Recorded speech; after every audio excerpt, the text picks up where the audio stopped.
In today's Leeds news, Summerville exit latest Gnonto update, Leeds interest in Szmodics, Drameh gets a new club, Farke explains Wober and Aaronson decisions, new vice chairman, and the daily wrap up.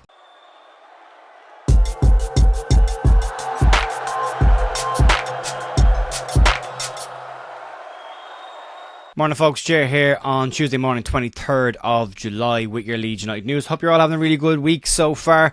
There's a little bit of updates to get through, some new information coming around the structure of the club, as well as potentially some next moves by Leeds United in the transfer market. But we'll start off with the news that came out yesterday around Crescencio Summerville and the latest information that we have on his movements.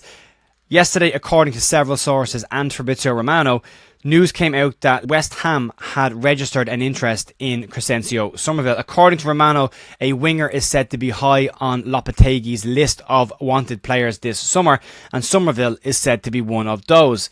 Romano said on X the following: West Ham have submitted initial proposals to Leeds United for Crescencio Summerville. Talks took place on the player side, but still not close. Considered very expensive. Romano also claimed that AS Roma were interested in the player, but we know what their spending power is like in Rome. According to reports from the Rome side, they're interested in a €20 million move for the player, which is about 17-18 million pounds, so that's just not going to happen. Since then, it has come out that West Ham's approach was very much just an approach and not a formalised transfer bid.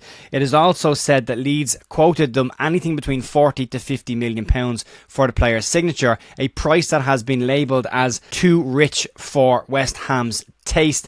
It also says that, from Lyle Thomas on Sky Sports, he says that Fulham have registered an interest in the player and that West Ham may walk away from this now as the deal is too expensive from them. Aston Villa may also now come into the race after they've sold Moussa Diaby to Al Ittihad in Saudi Arabia. But Baron Cross at Leeds Live shared some information this morning, and he said that the interest from West Ham in the Leeds attacker hasn't been formalised into a transfer offer, and Cross said that the price was said to be too high for West Ham, and he says Leeds remain confident in their stance on the player. And he also said that it's highly likely that Crescencio Summerville will leave Leeds United this summer, but a deal won't be done unless it is both pleasing to Leeds and the player himself. Leeds have already said if a player wishes to go, they can go as long as they receive an offer that they deem to be of the right value for that player. So it's one to keep an eye on. It appears to be moving now and heating up. The first transfer offer that hits the table, you would imagine, will kick all the other interested parties into that. Liverpool now interested in Takefusa Kubo from Spain, in Spain as well. So that could be a different move instead of Crescencio Summerville. The price on Summerville seems to be too high for Liverpool as well. So there's a slight possibility Leeds will keep them if they stick to this and that the player himself doesn't look to force a move away, which right now he's not doing and has said he won't do. So we'll have to keep an eye on it. He is still training with the squad. He is with the squad currently in Germany, pictured this morning, so no issues there. We'll move on to his best mate and more interest around the Willie Gnonto situation. And according to Team Talk, they say the talks between Leeds United and Everton are said to be progressing well. Everton is said to be willing to pay about £20 million for Willie Gnonto, while Leeds are keen to hold out for £25 million if they can get it. It's also said that a compromise of £20 million up front plus £5 million in add-ons has been suggested, but as of right now hasn't been accepted by the clubs. Gnonto is currently also still with the squad in Germany and pictured in this morning's video training session with them. So as of right now, no movements from the Willie Gnonto situation, but Everton expected to pick up the speed in that one as they try and get some players in this week. So one that we will very much keep an eye on. On the incoming front, a small rumour came out this morning and has now kind of gathered a little bit more pace, and according to reports from the Daily Mirror, Leeds and Ipswich are said to both be very interested in Blackburn attacker Sami Szmodics. However, according to Sky Sports' Drameh Has, he says that he is unlikely to go to Leeds and more likely to go to Ipswich, who are said to be in advanced talks. Now that was yesterday evening into this morning. However, this morning, according to Alex Crooks, he says that Leeds United have now formalised their interest in Sami Szmodics.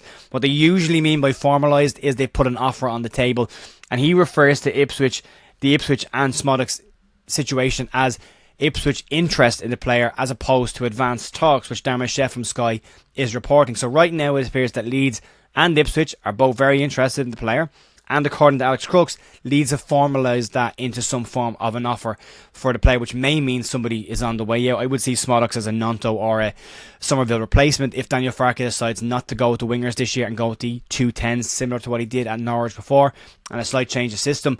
Then we may see those kind of players come in. It'll be an interesting one to reinvest that money in. He is 28, that should be said. However, players are playing much longer in their careers now, especially those type of players.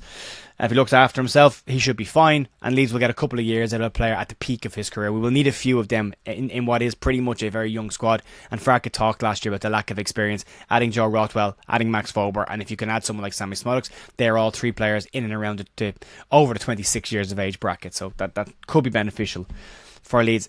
Some more detail on an exit from Leeds United this summer, and that's the one around Cody Drameh, who seems to have finally found himself a new club. According to reports, Hull City and Leeds United are set to agree a compensation package for Cody Drameh to join the Hull City outfit, and according to the Hull Daily Mail, Drameh is expected to have a medical today and complete his deal. Go back 2 years ago, and Cody Drameh's agent was saying that Drameh was being linked with moves to Borussia Dortmund and Newcastle United. He's had an average season last year at Birmingham, struggled at Leeds consistently. He had a couple of nice loan spells. Player of the Year at Cardiff, which should always go with the caveat of was voted for by Leeds fans.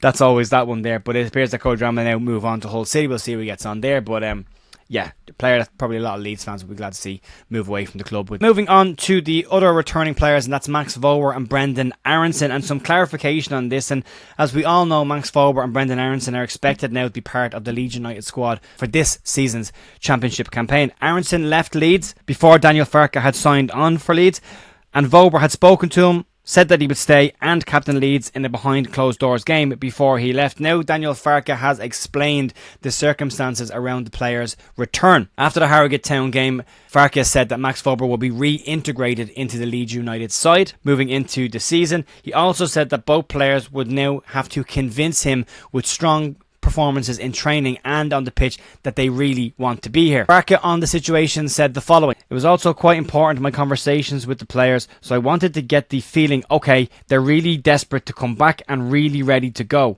On the players' attitudes, Farke said, "For me, it's important that the attitude and the mentality of the players.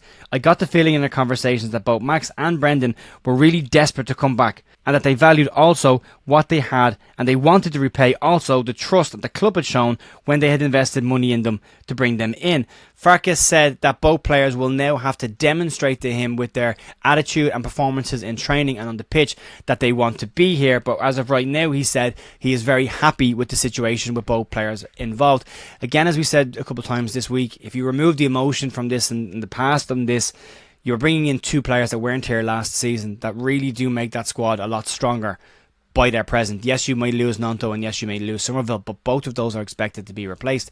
And if you start to look at the depth that the squad is now getting and the quality on the bench, it's becoming a much stronger looking squad all around. There's a lot of work still to do on the fringes of that. They're not done. Leeds are still said to be looking at McNulty Garcia in Italy as a left back backup option, which would be a nice one to bring in for a year or two till he gets experience. And now obviously maybe looking at the Sammy Szmodics situation as well and adding another attacker there as well. So things are moving. We'll see how it goes this week. There could be a busy week. Some more news around structural stuff at Leeds United, and this morning, according to Nancy Froston at The Athletic, Andrew Schwartzberg has replaced Rudy Klein-Thomas as the Leeds United vice chairman, though Thomas remains a significant investor in the club. Also, Eugene Schneier has also joined onto the club. Schwartzberg is part of the majority ownership group of the Charlotte Hornets in the NBA, and both Schneier and Schwartzberg are both parts of the 49ers enterprise group that own Leeds United, and both of them have a background in affordable housing and in real estate as well. So where that comes into benefit maybe when it comes to getting some of the ground done and negotiating deals around getting the ground built, or they did the upgrades to the ground next season. We'll have to wait and see there. And then just today, in a quick wrap up of some information that's gone around today, we'll start off with Alfie Gilchrist. He was linked with a move to Leeds United, and Ben Jacobs told the Just Show football show at the start of last month that Leeds may move for Alfie Gilchrist after Chelsea's pre-season tour. It's now transpired that Gilchrist has not travelled on Chelsea's pre-season tour and is expected to go to the Championship on loan. However, he is expected to go to either Preston or Sheffield United.